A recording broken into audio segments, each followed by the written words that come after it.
Hello hi బాగున్నారా? ఈరోజు నేను సర్వపిండి చేస్తున్నాను. నాకు చాలా ఇష్టం అన్నమాట.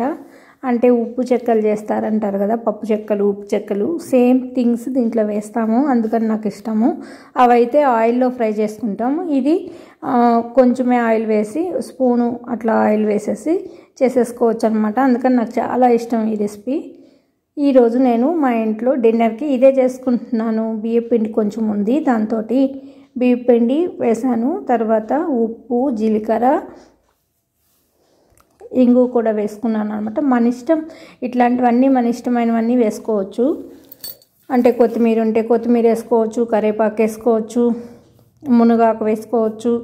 ఏ ఫ్లేవర్తో మనం తినాలనిపిస్తే ఆ ఫ్లేవర్ ఎక్కువగా వేసుకోవచ్చు. నేనేం చేశాను, కరివేపాకు, ఉప్పు, జీలకర్ర, నెక్స్ట్ ఇంగువ, కొంచెం నెయ్యి, అది నెయ్యి కానీ వెన్న కానీ, నానబెట్టిన శనగపప్పు కానీ పెసరపప్పు కానీ అట్లా వేసుకోవచ్చు. అల్లం పచ్చిమిర్చి పేస్ట్,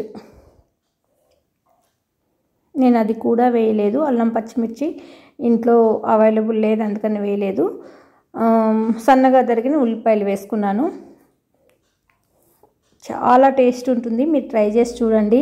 నాకు చాలా ఇష్టము. ఫస్ట్ టైము నేను ఒక 2-3 ఇయర్స్ బ్యాక్ మాత్రమే తిన్నాను. అంతకుముందు నాకు అలా ఆయిల్లో ఫ్రై చేసిన పప్పు చెక్కలు మాత్రమే తెలుసు అనమాట.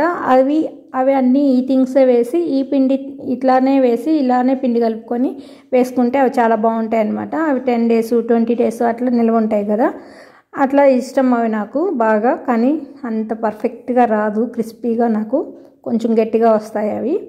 అందుకని ఎక్కువ చేసుకోవడానికి ప్రయత్నించను అనమాట, ఎక్కువ కొనుక్కుంటూ ఉంటాం. సరే, ఈ రెసిపీ తెలిసిన తర్వాత రెగ్యులర్గా మా ఇంట్లో వీక్లీ వన్స్ ఇలా చేసేసుకుంటాను. అంటే బియ్యపిండి ఉంటే బియ్యపిండితో చేస్తాను, లేదంటే రాగి పిండితో చేసుకుంటాను. అంటే ఇవన్నీ హెల్తీ రెసిపీస్ కాబట్టి మనం దాంట్లో శనగపప్పు క్వాంటిటీ ఎక్కువ వేసుకోవచ్చు. పప్పులు క్రిస్పీగా వేగుంటాయి, మంచిగా నోటికి పంటికి తగులుతూ చాలా టేస్టీగా ఉంటాయి. కొత్తిమీర సన్నగా తరిగి వేసుకోవచ్చు. నేను ఇప్పుడు ఆనియన్స్, పచ్చిమిర్చి, కరివేపాకు అవైలబుల్ ఉన్నాయి కాబట్టి వేసేసి మంచిగా మిక్స్ చేసుకుంటున్నాను. చపాతీ పిండిలాగా కలిపేసుకోవడం అన్నమాట. మంచిగా చపాతీ ముద్దలాగా కలిపేసాను. కలిపేసుకొని మనం ఇది నానబెట్టని అవసరం లేదు, ఎప్పటికప్పుడు చేసేసుకోవచ్చు అనమాట. అందుకని నాకు కొంచెం ఇలాంటి రెసిపీస్ ఇష్టం అనమాట. లైక్ డిన్నర్కి చేసేసుకుంటే నైట్ డిన్నర్కి మనకు బాగుంటుంది అనమాట. పర్సన్ ఒక్కొక్కటి తినేస్తే అంత హెవీ అనిపించదు, టేస్టీగా క్రిస్పీగా మనకు ఏదో తిన్న ఫీలింగ్, మంచిగా తిన్నాము అనేటట్లు ఉంటుంది. అందుకని నాకు ఇలా ఇష్టం అనమాట.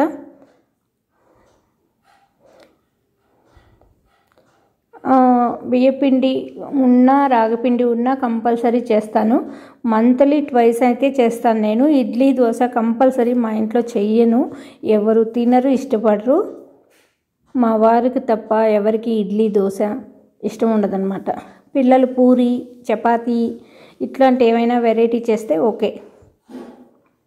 పెసరట్టు ఉప్మా నేనే చేస్తూ ఉంటాను, ఎందుకంటే అది కొంచెం మంచి హెల్దీ టిఫిన్ కాబట్టి ఎప్పుడైనా చేస్తూ ఉంటాను. ఇట్లాంటివి ఇన్స్టెంట్వే ఎక్కువ చేస్తాను అనమాట. చూసారా, 6 ముద్దలు వచ్చేసాయి. నైట్ డిన్నర్కి మిగిలితే రేపు మధ్యాహ్నము, రేపు ఈవినింగ్ అలా స్నాక్ టైప్లో వేసేసుకోవచ్చని. అలా అంటే మన ఆ పిడికెట్లో పట్టినంత పిండి అనమాట. అంటే బాణట్లో మనం ఇది అద్దుతాం, అందుకని. అంటే పెనం మీద కూడా కాల్చుకోవచ్చు, కానీ పెనం కన్నా ఇలా బాణలి షేప్లో ఇట్లా వస్తుంది కదా, కొబ్బరి చిప్ప ఉన్న షేప్లో వస్తుంది, అందుకని అలా వేసుకుంటే చాలా బాగుంటుంది. చూసారా, ఇలా బాండీస్ తీసుకున్నాను, చిన్న చిన్న సైజు అవి, చాలా చిన్న సైజు బాండీలు. కొంచెం ఆయిల్ రాసేసుకోవచ్చు బాండీకి, నేను డైరెక్టే అప్లై చేసేసాను అనమాట. ఇలా మనం పల్చగా ఇలా ఒత్తేసుకోవాలి. పల్చగా వేసినందువల్ల క్రిస్పీనెస్ ఎక్కువ ఉంటుందన్నమాట, వేగుతుంది, ఒక పక్క ఉడుకున్నట్టు ఉంటుంది, క్రిస్పీగా చాలా బాగుంటుంది టేస్ట్ అయితే. ఇది అందరికీ తెలిసే ఉండొచ్చు, చెన్నై సైడు అటు సైడ్ అంతా తపాలా చెక్కలు అంటారు. అయితే నేను ఎక్కువ ఈ రెసిపీ ఏం తినలేదు, ఇక్కడికి వచ్చాకే తిన్నాను, అంటే హైదరాబాద్ వచ్చాకే తిన్నాను అనమాట, అందుకని చెప్తున్నాను.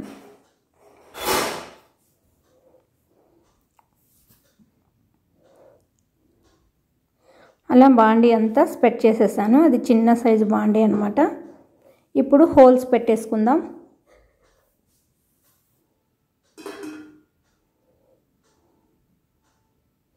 అంటే ఇవి హాట్ వేడి అవ్వకుండా ఉన్న బాణాలు అనమాట. ముందుగానే ఇట్లా చేసేసుకొని పెట్టేసి అప్పుడు స్టవ్ వెలిగించుకోవాలి. అప్పుడు బాగుంటుంది, మనకు ఈజీగా అనిపిస్తుంది. ఫస్ట్ 2 అయితే ఇలా చేయగలము, నెక్స్ట్ మనం వేడి మీదనే అద్దుకోవచ్చు. అంటే నాకైతే అలవాటు అయిపోయింది కాబట్టి చేస్తాను. కొంచెం చూసుకొని పెట్టుకోండి అనమాట చేసేవాళ్ళు. ఇప్పుడు ఇంకో బాండీ ఉంది కదా, దానికి కూడా అంటే ఒకటేసారి 2 అయిపోతాయి కదా, 2 సార్లు వేయించేసుకుంటే సరిపోతుంది. నలుగురికి తలా ఒక్కొక్కటి వచ్చేస్తుంది కదా.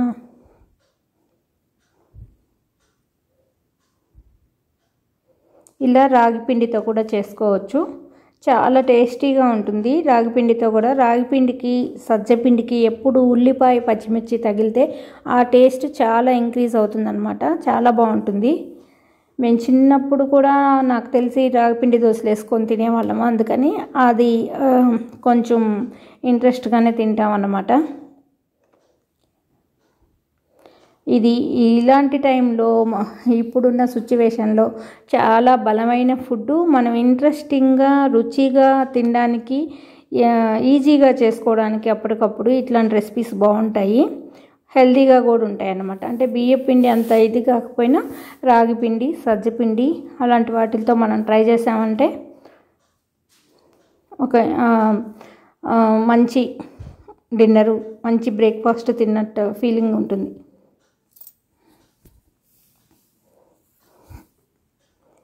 నేనైతే ఇది ఎక్కువ డిన్నర్లో తీసుకుంటాం, ఎందుకంటే 7:30 8 కల్లా ఇట్లా కొంచెం పిండి అలా కలిపి పెట్టుకొని 7:30కి అలా వేసానంటే 9 లోపల తినేసేయచ్చు అని.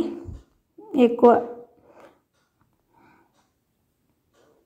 ఆ హోల్స్ పెట్టాను కదా, వాటిల్లో పడేటట్టు కొంచెం ఆయిల్, అంటే ఆ స్పూన్ ఆయిల్ మటుకే వేసాను నేను, అంతకంటే ఎక్కువ వేయలేదు. అదే మనం పప్పు చెక్కలు అదైతే మనం ఆయిల్లో ఫ్రై చేసుకుంటేనే బాగుంటుంది కదా, ఆ టేస్ట్ ఉంటుంది.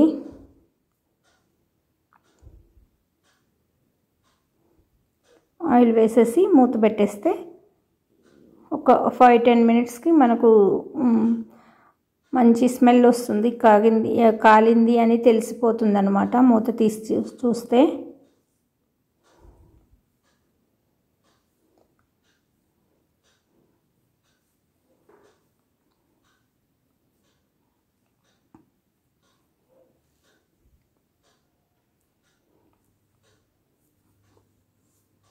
అంటే మన ఇష్టము, కొంచెం ఆయిల్ ఎక్కువైనా వేసుకోవచ్చు, 1 స్పూన్ ఆయిల్తో కూడా కాల్చుకోవచ్చు. మన పిల్లలకి వేసినప్పుడు కొంచెం మంచిగా క్రిస్పీగా తింటారు కాబట్టి కొంచెం ఎక్కువ ఆయిల్ వేసాను, మాకు కొంచెం తక్కువ ఆయిల్ వేసుకున్నాను అన్నమాట. 5-10 మినిట్స్ మనకు కొంచెం సౌండ్ వస్తుంది, పైన మూత పెట్టాం కదా దాని తడి పడి అది కొంచెం బాయిల్ అవుతుంది, అటు సైడ్ బాగా క్రిస్పీగా వేగుతుందన్నమాట. చూసారా ఎంత మంచిగా వస్తుందో. ఒకసారి తీసి చూశాను, ఇప్పుడు చూసారా ఎలా వచ్చిందో, మంచిగా రెడీ అయిపోయింది. అలా రావాలి మనకు, బౌల్ లాగా ఎలా ఒక బౌల్ని ఇలా మనం పట్టుకుంటామో అలా ఉండాలన్నమాట, కొబ్బరి చిప్ప షేప్లో ఇలా అలా రావాలి. మంచిగా వచ్చేసింది చూసారా, ఎంతో టేస్టీకరమైన సర్వపిండి రెడీ అయిపోయింది. ఈ సర్వపిండి బియ్యపిండితోనే కాదు, మనం రాగి పిండితోటి సజ్జపిండితోటి వేసుకోవచ్చు. మనం దాంట్లో మన ఇష్టంగా థింగ్స్, అంటే మనం ఇప్పుడు ఆకుకూర కావాలంటే ఆకుకూర వేస్ట్ చేసుకోవచ్చు. చూసారా ఆయిల్ కిందకి దిగిపోయింది, చిల్లుల్లో నుంచి ఆయిల్ అలాగే ఉంది, మంచిగా క్రిస్పీగా వేగిపోయింది అనమాట.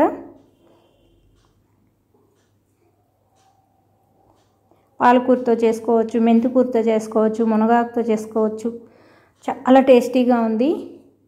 మా అమ్మాయికి అయితే చాలా ఇష్టము. నేను మా అమ్మాయి ఫస్ట్ తినేసాం అన్నమాట వేసుకొని. చూసారా అంత మంచిగా వేగింది. అది మాడినట్టు అనిపిస్తుంది కానీ మాడడం కాదనమాట, అంత క్రిస్పీగా వేగింది. చాలా టేస్టీగా ఉంది. మీరందరూ కూడా ట్రై చేసి ఎలా వచ్చిందో కామెంట్ సెక్షన్లో చెప్పండి.